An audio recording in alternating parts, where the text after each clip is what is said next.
Hi there. Welcome to 911 Cam, home of the most brutal police chase dashcam footage. Like and subscribe if you want to see more videos like this. Now, strap in. Because what starts as a routine traffic stop in Houston turns into a full-blown gunfight at a gas station. All caught on tape. It's 11:15 a.m. in Houston. Officers tail a silver pickup into an Exxon station off Gulf Freeway.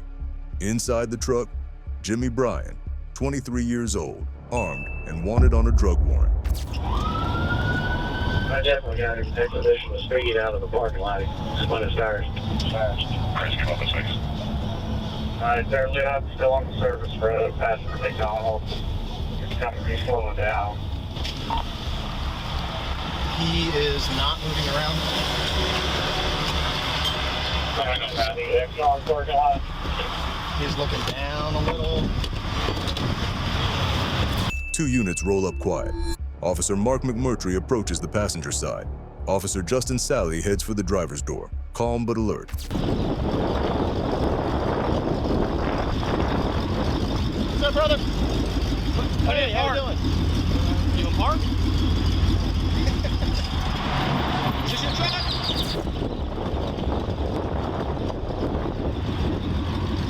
What's up, brother? Hey, how you doing? You in park? Is this your truck? How long you been having it? Since how long? 2018. All right, you got driver's license on you, buddy? Where you headed to? Right now. They give the standard, hands where we can see them. Traffic whips past just feet away. But Bryan isn't following script. One hand stays planted on the wheel, the other digging near his waistband. Sally repeats, voice sharpening. "Step out for me, sir." Look at me. Take off your seatbelt. Are you requesting me? I'm telling you to take off your seatbelt and step out. And then it happens. The truck door explodes open. Bryan lunges out, firing. 5 shots in under 2 seconds.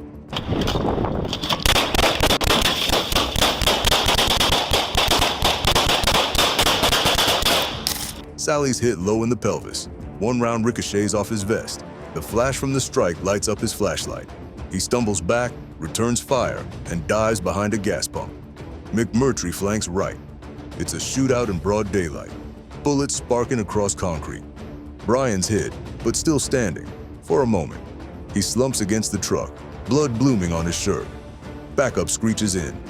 2 officers drag Sally off the pavement and throw him into a cruiser.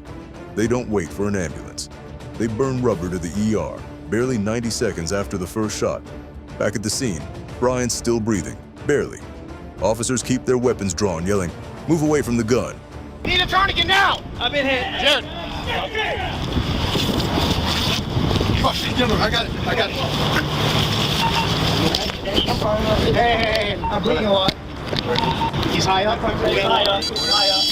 He's cuffed with a pistol inches from his hand. EMTs rush in. Later they search the pickup. Meth, heroin, cocaine, ecstasy, spare pistols, a digital scale. Enough to lock him up for years. Jimmy Bryan survives, but he's sentenced to 220 months. Sally undergoes surgery and walks again. McMurtry? Not a scratch. Just another day in Houston. You'd think the danger ends once the suspect's in cuffs. Not this next suspect. It starts like a win for the good guys. 9:40 a.m., West North Avenue. Cops spot a white Porsche Cayenne, stolen in a gunpoint carjacking weeks ago. While they're processing it, a man walks right up, casual as Sunday. That man is 27-year-old Lovell Jordan, and in a flash, he slips into the driver's seat, tries to peel off. Officers swarm him, rip the door open, and yank him onto the asphalt. They pat him down, cash, weed, a phone, but miss something, a micro pistol tucked deep near his groin. Jordan's injured fresh burn wounds, and he begs, "Cuff me in front." You got to, sir. I have medical. Look in the car. How much else you want? I'm not putting the cuffs in the front. Look at my hand, sir. Look at my hand. We saw your hand. Stay We put. got it. Stay put.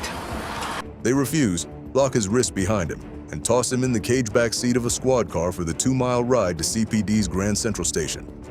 Here's where things go sideways. Jordan, shackled, somehow works his arms underneath his legs. Now his hands are in front, and now he's got the gun. At 9:44 a.m., As the gate seals behind them at the police sally port, the rear door swings open. A single shot cracks out, point blank.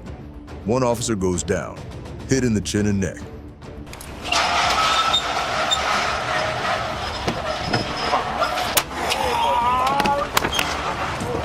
Jordan jumps out, firing 5 more times while stumbling backward. It's chaos. Officers return fire. Over 50 rounds fly in 2 minutes. One officer's vest stops a bullet to the chest. Another's hit in the hip. Jordan tries to take cover behind a cruiser, but he's hit and paralyzed. His pistol still in hand. Somehow, the officer who took the chin shot gets up, bleeding, barely standing, and fires back. Jordan's 5 rounds wound 3 officers. Police bullets leave him paralyzed. He pleads guilty, gets 31 years. 3 days after sentencing, he hangs himself in prison. If you think nothing could top a point-blank ambush inside a locked police vehicle, the next case might just surprise you. It's just after midnight on the slick, rain-soaked streets of Decatur, Illinois. A street crime informant tips off the local community action team.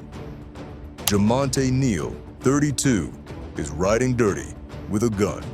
Within minutes, Sergeant Tim Whitmer and Officers Bowman and Ricker, backed by Macon County Deputy Travis Wolf, spot his SUV in the 1300 block of East Walnut. The drizzle paints reflections on the windshield, and as they box him in, all 4 officers fan out and close in. What? Show me put your hands on the dashboard. Get your hand up now! It's under his ass! Get up now! Do not reach for it! Stop, ain't nothing step back. under my Put ass. your hands up right now. Up right now. Ain't nothing under my ass. Keep your hands up. Neal's body language is sharp, rigid, tense, like he's already made a decision. Officer Ricker sees a pistol wedged beneath his hip. Bowman, posted near the passenger door, watches Neal's hand dip below the seat line. The officers shout in unison, "Show us your hands, step out." But Neal isn't moving.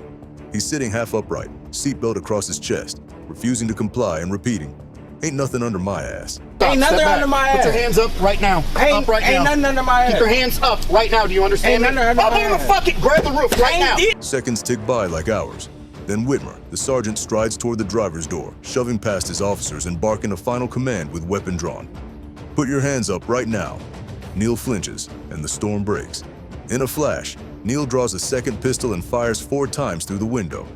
One bullet rakes across Whitmer's hairline, another shatters his hand, one goes clean through his foot, and the last glances off a titanium Ridge wallet in his back pocket, a literal lifesaver. Whitmer drops hard onto the pavement, bleeding, stunned. Glock jammed.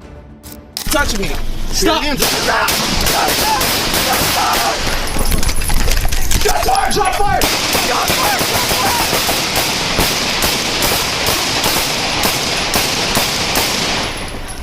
Officer down, officer hit, officer down. I'm hit, Travis. Hit in the arm, hit in the arm, hit in the leg. Which arm? Flat on his back in the rain, Whitmer taps, racks, clears the jam, and returns fire with one hand. Bowman dives behind a squad car. Ricker ducks behind a tree. Wolf sprints across the street, opening fire from a wide flank. More than 30 rounds tear across the night in less than 10 seconds. Neal tries to run, slips on wet asphalt, and is hit again and again. Officer down, officer hit, officer down. I'm hit, Travis. Hit in the arm, hit in the arm, hit in the leg. Wolf's final pair of shots, paired with Whitmer's last round, drop him flat. Neal's dead within minutes. Whitmer survives, but faces multiple surgeries. Bowman takes a round to the abdomen, but it misses anything vital. Illinois State Police clear all officers. Now, if that was war in the rain, wait till you meet a man in San Francisco who walks straight into a gunfight on purpose.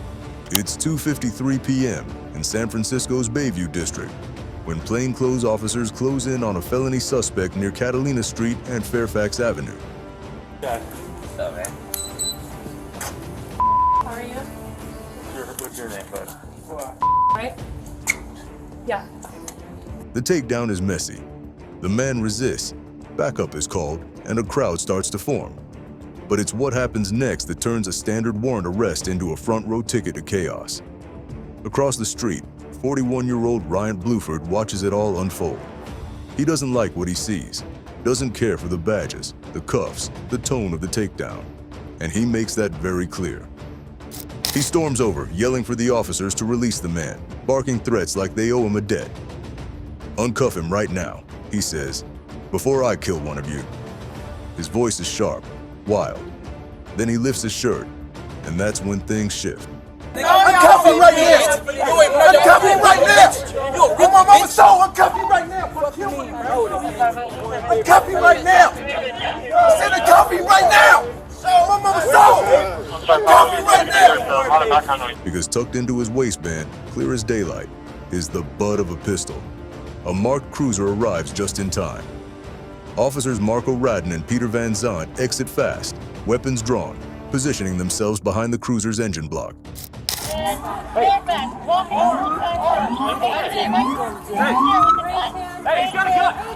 "Show me your hands.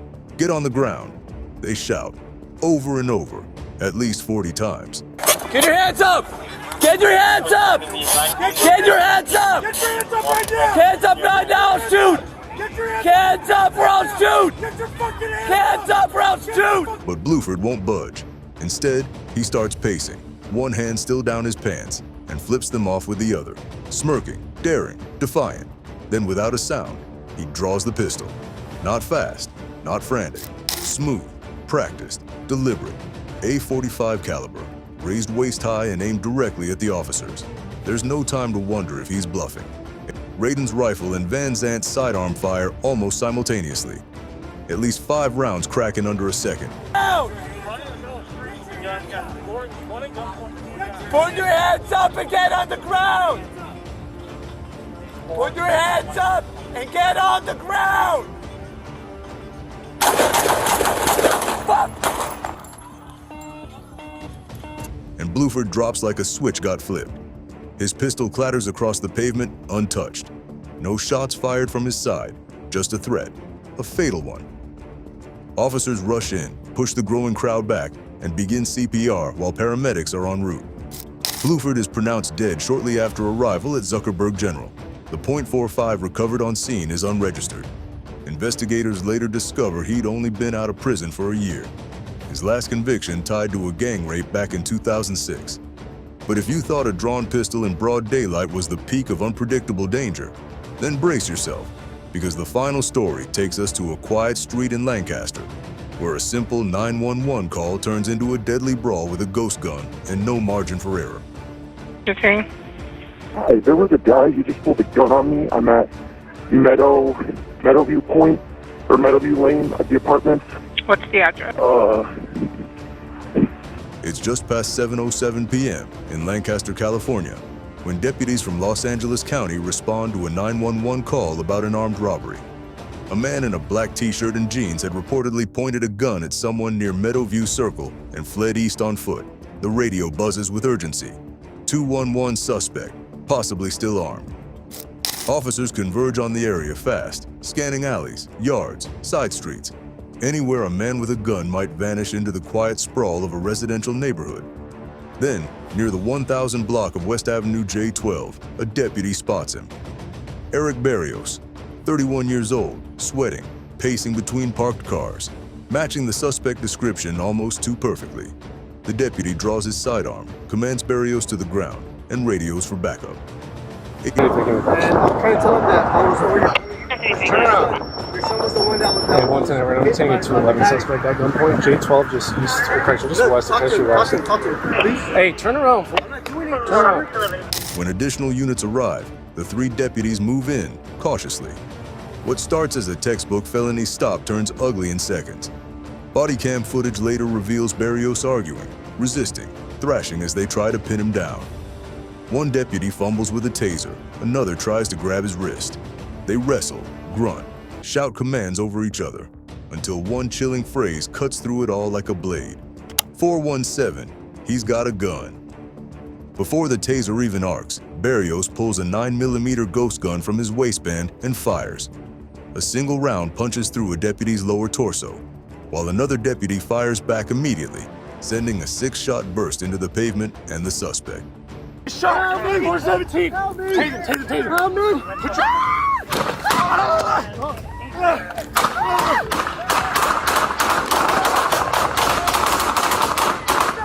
The grip of Barrios' pistol is literally torn apart mid-squeeze by the force of a returning bullet. Still on the ground, Barely able to lift his arms, Barrios tries to raise the mangled weapon one last time, but the remaining deputies don't wait. 2 more volleys light up the scene, and within seconds, it's over. Barrios is handcuffed, barely alive. Tourniquets are slapped onto the wounded deputy, while others perform CPR on Barrios until medics arrive. The gunfight lasts just 8 seconds. Barrios is pronounced dead on scene. The injured deputy is rushed to Antelope Valley Hospital, critical but stable. Investigators later confirmed the weapon was a homemade ghost gun, untraceable, illegal, and deadly. And just like that, one final reminder. When it comes to the craziest moments cops face off with the most dangerous criminals, there's no script, no reset button, and no warning when it's about to turn lethal.